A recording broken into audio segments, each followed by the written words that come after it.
வணக்கம். செல்வகுமாரின் மாலை வானிலை ஆய்வறிக்கை. அதிகாரப்பூர்வ வானிலை அறிக்கைக்கு இந்திய வானிலை ஆராய்ச்சித்துறை அறிக்கையை பார்க்கவும். 2026 ஏப்ரல் 2 வியாழக்கிழமை மாலை நிலவர ஆய்வறிக்கை.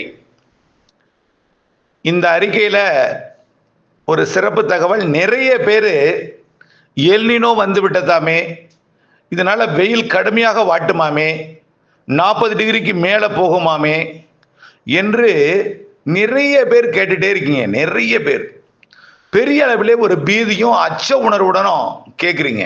எல்னினோ வந்துட்டாமே, கேட்ட கேள்வி எல்லாமே இதான், 40 டிகிரிக்கு மேலே போகுமாமே அப்படின்னு பயந்து போய் கேட்குறாங்க. நல்லா ஒன்னே ஒன்று சொல்கிறேன், 38 டிகிரி செல்சியஸ் என்பது 100 டிகிரி ஃபாரன்ஹீட், 39 டிகிரி செல்சியஸ் என்பது 102 டிகிரி ஃபாரன்ஹீட், 40 டிகிரி செல்சியஸ் என்பது 104 டிகிரி ஃபாரன்ஹீட். நாம் அது ஏற்கனவே சொல்லியிருக்கிறோம். 104 அவ்வப்பொழுது எட்டும், ஆனால் அதை தாண்டாது. அப்படி தாண்டினால் ஏதேனும் ஒரு ஊரில் 105 டிகிரிக்கு போகும். அது பெரும்பாலும் வேலூர், கரூர், ஈரோடு மற்றும் இந்த உள்பகுதிகள் இருக்கும் அப்படின்னு சொல்லியிருந்தோம்.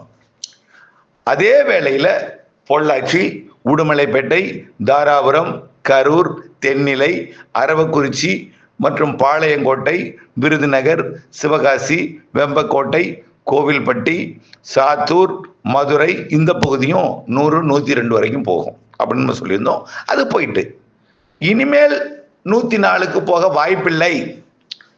நேற்றைக்கே 38.9 தான். 38ங்கிறது எவ்வளவு? 38.6. 38ங்கிறது 100.6 என்பது 101. புரியுதுங்களா? 101 டிகிரி தான் நேற்று பதிவாயிருக்கு கரூர், பரமத்தி. ஆகவே கடலோர பகுதியெல்லாம் கடுமையா வெப்பம் 100 டிகிரி பதிவாகிருக்கு அப்படின்னு சொல்லி ஒரு பேசு பொருளா இருக்கு. இல்லவே இல்லை. 96 டிகிரி ஃபாரன்ஹீட் தான் பதிவாகிருக்கு. 94 தான் கடல் ஓரத்திலே பதிவாகிருக்கு. 97 தான் தஞ்சாவூர்லேயே பதிவாகிருக்கு ஃபாரன்ஹீட்ல. 98, 99, 100 திருச்சிக்கு மேற்கே பதிவாகிருக்கு. அதே போல தொட்டியம் 100 டிகிரி பதிவாகிருக்கு. 101 கூட போயிருக்கு தொட்டியத்தில். தொட்டியத்துக்கு மேற்கே கரூர், ஈரோடு, கரூர், பரமத்தி, பரமத்தி வேலூர், நாமக்கலோட மேற்கு பகுதி, திருச்செங்கோடு, இந்த பகுதி, தாராபுரம் உள்ளிட்ட பகுதிகள் இங்கே 100 டிகிரி 101 டிகிரி வரைக்கும் போயிருக்கு.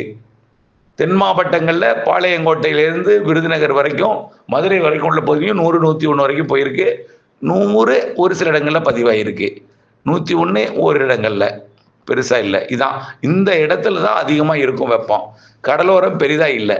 ஆனால் நாம் ஒரு அதாவது வெப்பநிலை மானில நிறைய பேர் பதிவாகி இருக்குன்னு சொல்லி நீங்கள் டெம்பரேச்சர் மானியை அனுப்பியிருக்கீங்க.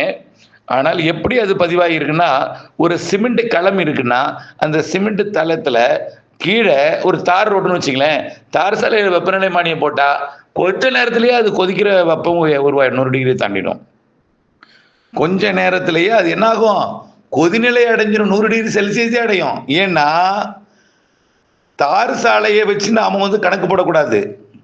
ஒரு இயற்கையான ஒரு அறை வெப்பம் அல்லது வாசல்ட வெளியில போய் வெயில்லையே வெப்பமாலை வச்சிருந்தீங்கன்னா நேராக நேராக நேராக நேராக கொதிநிலையாகி பயங்கர சூடாகி வெளியில தூக்கி வச்சாலே கொதிச்சேரும். வெந்நீர் சூடாகுதா இல்லையா? எப்படி டேங்கில் உள்ள தண்ணி, அப்படி கணக்கு போடக்கூடாது.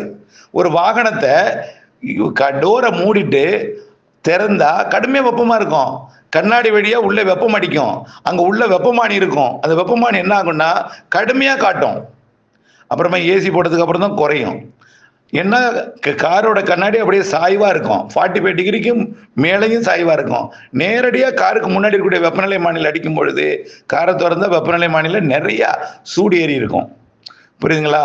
போய் நம்ம தார் ரோட்லேயோ இல்லை களத்துலையோ அல்லது ஒரு திறந்த வெளியிலையோ ஒரு தொடர்ந்து வெப்பநிலை மானியை வைக்கக்கூடாது. இயற்கையாக ஒரு சூழ்நிலையில் அறை வெப்பநிலை தான் நம்ம அறை வெப்பநிலையோ அல்லது சற்று வாசல்டையோ அல்லது கொஞ்சம் வெளியிலையோ தொடர்ந்து நாம் வைத்து கொண்டே இருந்தால் ஏறிட்டே இருக்கும். புரியுதுங்களா? அப்படி பார்க்கக்கூடாது வெப்பநிலையை. அப்படி பார்த்தா தண்ணீர் டேங்கெல்லாம் கொதிக்குதே, அப்போ நல்லா கொதிக்குது, தண்ணி நல்லா சூடாயிடுது. அப்போ எவ்வளோ இருக்கும் தண்ணி? 50 டிகிரி செல்சியஸ்க்கு மேல போயிடும். அப்படி கணக்கு போட கூடாது. நாம பெரும்பாலும் தவறாக புரிந்து கொள்கிறோம். அறை வெப்பநிலை என்பது வேறு, தொடர்ந்து வெப்பப்படுத்தி கொண்டே இருக்கும் பொழுது ஏற்படக்கூடிய வெப்பநிலை மாறுபாடு என்பது வேறு. நேற்றைக்கு வெப்பம் 38.6 பதிவாயிருக்கு. இன்றைக்கும் அவ்வளவுதான்.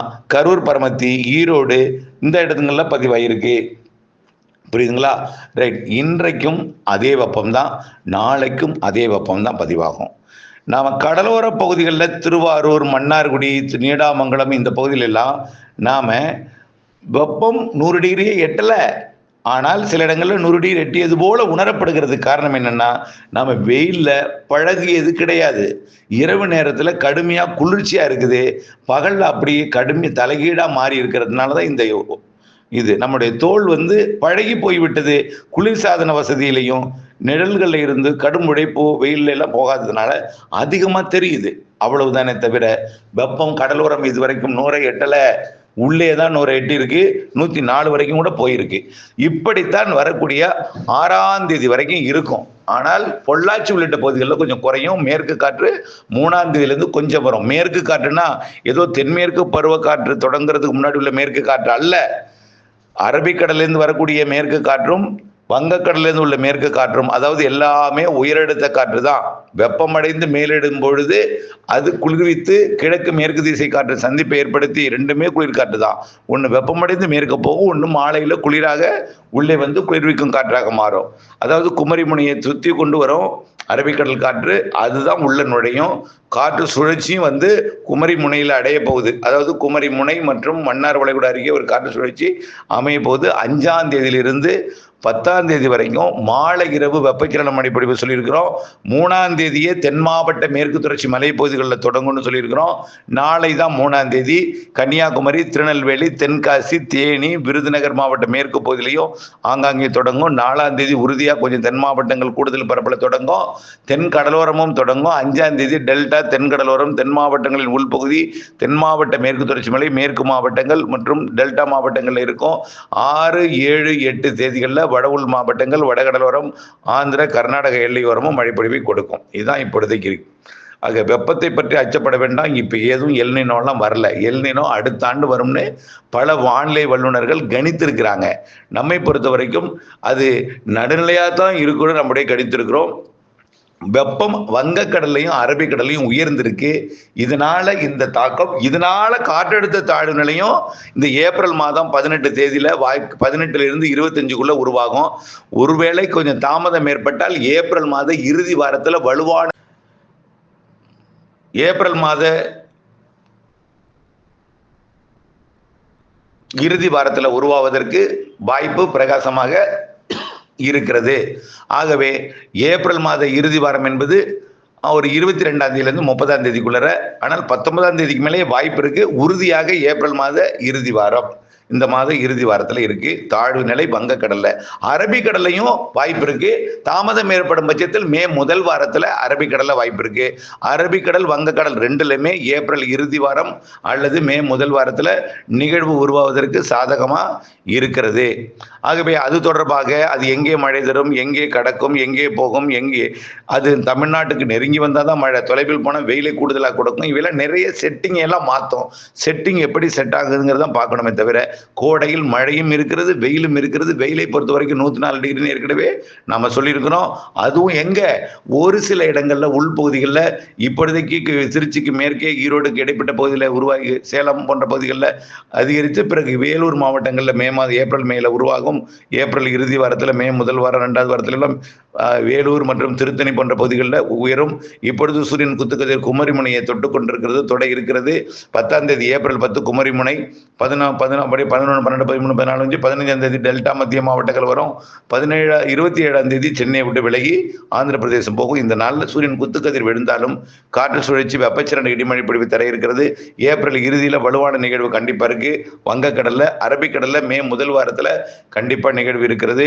இவையெல்லாம் எங்கே வரும் என்பதையெல்லாம் ஆய்வில் இருக்கிறது. ஆனால் வந்தால் மழை, விலகி போனால் வெயில் கூட்டும். ஆனால் ஏதாவது ஒரு நிகழ்வாவது நல்ல மழை தரும். ஏப்ரலில் ஒரு நிகழ்வு இருக்கு, மேல ஒரு நிகழ்வு இருக்குன்னு சொல்லியிருக்கோம். முன்கூட்டியே தொடங்கும் தென்மேற்கு பருவமழை சொல்லியிருக்கிறோம். மே இறுதி வாரத்தில் வலுவான மழை இருக்கு. இவையெல்லாம் நம்ம கணிப்பில் சொல்லியிருக்கிறோம். இவையெல்லாம் எப்படி அமையும் என்பதை அப்டேட்ஸோட இணைந்திருந்து வானிலிருந்து விவசாயம் செய்ய அன்போடு கேட்டுக்கொள்கிறேன். நன்றி.